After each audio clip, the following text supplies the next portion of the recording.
ప్రతి రాష్ట్రంలో ఉన్న ప్రతిపక్షాలు మన రాష్ట్రానికి కంపెనీలు ఎందుకు రావట్లేదంటూ అక్కడ ఉన్న అధికార పక్షాన్ని ప్రశ్నిస్తుంటే, మన రాష్ట్రంలో మాత్రం ఆ కంపెనీకి ఎందుకు దోచి పెడుతున్నారు, ఎందుకంత రాయితీలు ఇస్తున్నారు అంటూ ఆంధ్రప్రదేశ్లో ఉన్న ఏదైతే మండలంలో ఉన్న ప్రతిపక్షం ప్రశ్నించడాన్ని అసలు ఎలా చూడాలంటారు?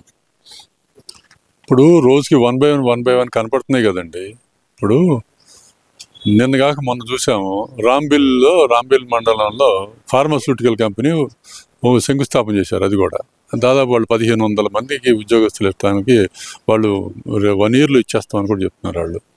ఇది కాకుండా ఈ నెలలో, ఇది మార్చి నెల కదా, ఈ మార్చి నెలలో నక్బిల్లో ఆర్సెనల్ మిత్తల్లో ఆయన ఖచ్చితంగా దాన్ని శంకుస్థాపన చేస్తానంటున్నారు. ఆల్రెడీ దానికి 3000 ఎకరాలు ఎక్విజిషన్ కూడా జరిగింది, ల్యాండ్ ఎక్విజిషన్ కూడా జరిగింది.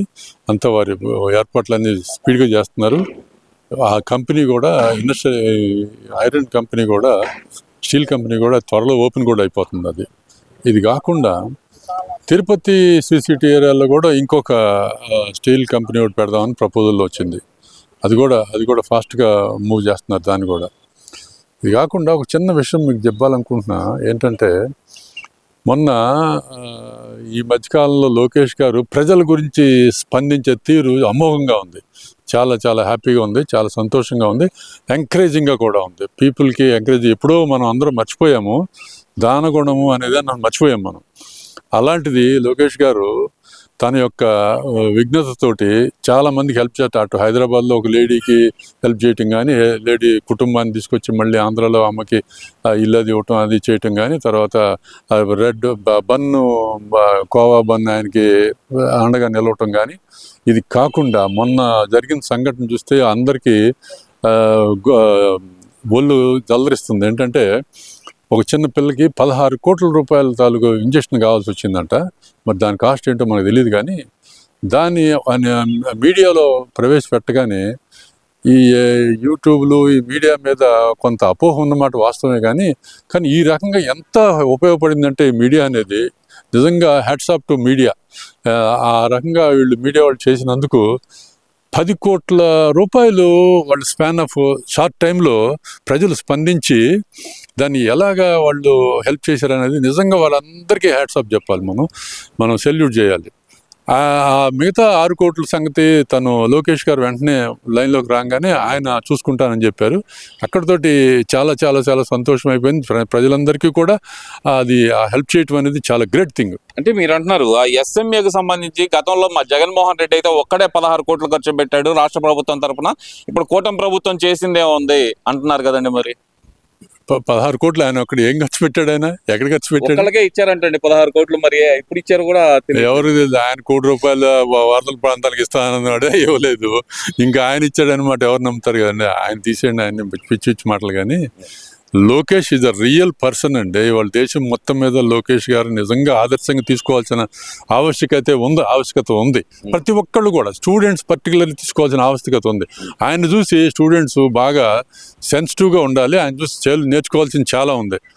సివిక్ సెన్స్ కూడా ఆయన చూసి బాగా నేర్చుకోండి. పెద్దల్ని ఎలా గౌరవించడం కానీ, ఆయన మాట తీరు కానీ, అసలు ఎవ్రీథింగ్ అందరూ తెలుసుకోవాల్సిన విషయం అయితే చాలా ఉంది లోకేష్ గారి గురించి. సరే, ఇదంతా ఒకైతే అయితే కనుక ఈ కంపెనీలకి ఏదైతే 99 పైసలకు ల్యాండ్ ఇస్తున్నారు, ఎవరు సొమ్మని ఇస్తున్నారు, అసలుకి ఎందుకు ఇస్తున్నారు, ఇందులో మీ దోపిడీ ఎంత అని ప్రశ్నిస్తున్నారు కదా. మరి ఏదైతే కనుక మండలంలో ఉన్న ప్రతిపక్ష నాయకులు, మరి దాన్ని ఎలా చూడాలంటారు? ఎమ్మెల్సీ వరుడు కళ్యాణి గారు అయితే దాని మీద అసలు కడిగి పారేస్తున్నారు కదా మరి కూటమి నాయకుల్ని. వరుడు కళ్యాణి గారిని ముందు ఆవిడ అభినందించాలి. ఎందుకంటే మిగతా వాళ్ళకన్నా ఆవిడ భిన్నంగా ఖచ్చితంగా మంచిగా మాట్లాడుతున్నారు. అది చాలా చాలా సంతోషకరమైన విషయం. అయితే ఆవిడ మాట్లాడారు, కానీ వారు తెలుసుకోవాల్సింది ఏంటంటే, మనం 99 పైసలకి ఇచ్చామా, 2 పైసలకి ఇచ్చామా కాదు, ఎన్ని ఉద్యోగాలు మనం తీసుకురాగలుగుతాం. ఇవాళ మన దేశంలో కానీ రాష్ట్రంలో కానీ నిరుద్యోగ యువత చాలా ఎక్కువ మంది ఉన్నారు. అవకాశాలు లేక చాలా బాధలు పడుతున్నారు. అందుకనే ఈ లోకేష్ గారు తన ఇంటెన్షన్ 20 లక్షల ఉద్యోగాలు టార్గెట్ పెట్టుకోవడానికి కూడా మెయిన్ కారణం అది. నిరుద్యోగత చాలా పెరిగిపోయి ఉంది. దాన్ని ఎలాగోలా అడ్రస్ చేయాలనే ఉద్దేశంతో ఆయన 10 పైసలకి 99 పైసలకి ఇవ్వటం అనేది జరుగుతుంది. దానివల్ల మీరు చూడాల్సింది అంటే, ఇవాళ చూడకూడదు, ఆఫ్టర్ 1 month, 1 year, 2 years చూస్తే ఎన్ని ఉద్యోగాలు వచ్చినా మీకు తెలుస్తుంది. ఉద్యోగాలు వస్తే ఎన్ని కోట్ల డబ్బులు సంవత్సరానికి టర్న్ ఓవర్ అవుతుంది. మీది ఎంతండి? ఎంత మహా అయితే ₹1 కోటి వేస్తారు, 400 కోట్లు. 400 కోట్లు ఇది నథింగ్. వాళ్ళకి 400 కోట్లు నథింగ్ అవ్వచ్చు, కానీ నువ్వు ఇచ్చిన రాయితీ వల్ల ఎంతమందికి ఉద్యోగాలు వస్తున్నాయి? ఎన్ని ఉద్యోగాలు వస్తున్నాయి, 1000 ఉద్యోగాలు తీసుకురాగలుగుతున్నారు. దానికి మనం చూడాల్సింది వాళ్ళు ఎంతమంది ఉద్యోగం, ఒకళ్ళు ₹1,00,000, 50,000, ₹1,00,000, 2 లక్షలు, 3 లక్షలు కూడా సంపాదిస్తారు ఆ ఉద్యోగాల ద్వారా. బినామీ కంపెనీలకి కట్టి పెడుతున్నాడు నారా లోకేష్ అంటున్నారు కదండి. మరి ఏంటి IBM గూగుల్ ఈ నారా లోకేష్ గారు బినామీలా? ఎవరు చెప్పారండి? అమెజాన్ ఇవన్నీ ఆయనకు బినామీలా? అవన్నీ ఏదో ఏదో మాట్లాడుకుంటే కాదండి. ఇవాళ అమరావతి వస్తున్నాయి, IBM వచ్చింది, మిగతా కంపెనీలు TCS వస్తుంది, ఇట్లాంటివి వస్తున్నాయి. రేపు మైక్రోసాఫ్ట్ కూడా డిసైడ్ చేస్తా అన్నారు. వీళ్ళన్నీ బినామీల కింద లెక్క. ఆయన రహేజా అని చెప్పి ఒక కంపెనీ ఉంది, దానికి కూడా అసలు రహేజా అనేది ఇన్ఫ్రాస్ట్రక్చర్ చేయడానికి వాళ్ళు ఓన్లీ ఒక రకంగా చెప్పాలంటే రియల్ ఎస్టేట్ వ్యాపారం. మరి వాళ్ళకి ఎందుకు ఇస్తున్నారు అనే మాట అయితే అంటున్నారు కదండి.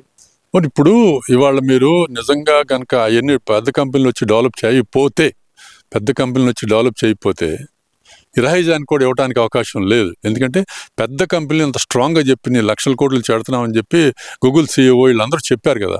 వాళ్ళు వస్తే వాళ్ళకి ఇన్ఫ్రాస్ట్రక్చర్ మన దగ్గర లేదు. ఇమ్మీడియట్గా ఇన్ఫ్రాస్ట్రక్చర్ తయారు చేసే కెపాసిటీ కూడా మన దగ్గర లేదు. మీరు రహేజా అనుకుంటున్నారా? మీరు మిగతా వాళ్ళు కూడా కనీసం అపార్ట్మెంట్లు కూడా కట్టలేరు. అన్ని రోడ్స్ కానీ అపార్ట్మెంట్స్ కానీ వాళ్ళు ఉండటానికి నివాసాలు కానీ కట్టలేరు. అందు రహేజా అంటే వాళ్ళు పెద్ద గ్రూప్, వాళ్ళు ఇమ్మీడియట్గా ఏ పని చేయగలుగుతారు, వాళ్ళు టైం బేస్డ్ చేయగలుగుతారు. కాబట్టి వాళ్ళకి ఇవ్వటం అవసరం మనకి. మరి వచ్చినవాడు ఎక్కడ ఉంటాడు? ఇరుకు ఇళ్లలో ఉండలేడు కదా. అందుకోసమే వాళ్ళని కూడా ఆఫర్ చేసేది. ఇక్కడ ప్రధానంగా ఇదన్నీ ఈ విషయాలన్నీ ఒక పక్క నుంచితే గనక ఈ మండలిలో ప్రశ్నిస్తున్న ఇదే వైసీపీ నాయకులు మరి శాసనసభ వేదికగా అధికార పక్షాన్ని ఎందుకని నిలదీయలేకపోతున్నారు అనుకోవాలంటారు? వాళ్ళు రాలేకపోతున్నారు కదా. అసలు ముందు శాసనసభకే రాలేకపోతున్నారు కదా. వాళ్ళు ఏం లేదు కదా, వాళ్ళు సత్తా లేదు కాబట్టి వాళ్ళు రారని అర్థమైపోయింది. వాళ్ళు వచ్చే పని లేదండి. వాళ్ళు ఫైనల్ గా ఒక క్వశ్చన్ అండి. ఇక్కడ ఈ కంపెనీలకు ఇవ్వటం వల్ల చంద్రబాబు నాయుడు గారు దోచుకొని తింటున్నారు, క్విట్ ప్రోకో అనేది జరుగుతుంది, దాంట్లో కిక్ బ్యాగుల ద్వారా తీసుకుంటున్నారు అనేది అయితే ఒక ప్రచారం జరుగుతుంది. మరి దాన్ని ఎలా చూడాలంటారు? మరి ఇప్పుడు ఆరోపణ చేయడం చాలా ఈజీ అండి. ఆరోపణకి ఏముంది, ఉత్తినే చేసేయచ్చు. ఏదైనా ఒక ఆధారం చూపించారా మీరు? ఒక ఆధారమైనా మీరు చూపించగలిగారా? మీరు చూపించగలిగితే మనం ఎవరైనా క్వశ్చన్ చేయొచ్చు వారిని. మీరేం ఆధారం చూపించుకోండి, ఏదో అబాండం వేసేసి వెళ్ళిపోతారు. ఇప్పుడు అసెంబ్లీలో కూడా శాసన మండలిలో కూడా వాళ్ళు ఏదో ఒకటి క్వశ్చన్ చేస్తారు, అబాండం వేస్తారు, వెళ్ళిపోతూ ఉంటారు. అవి కాదు కదా. మీరు నిలబడి ఒక ఆధారం చూపిస్తే ప్రజలు మీ వెనకాల ఉంటారు. మీరు ఏమి ఆధారం చూపించుకోండి, ప్రజలు మాలాంటి వాళ్ళు మీ వెనకాల ఎలాగుంటాం? మీరు ఆధారం చూపిస్తే మీ వెనకాల గట్టిగా ఉంటాం మేము కూడా.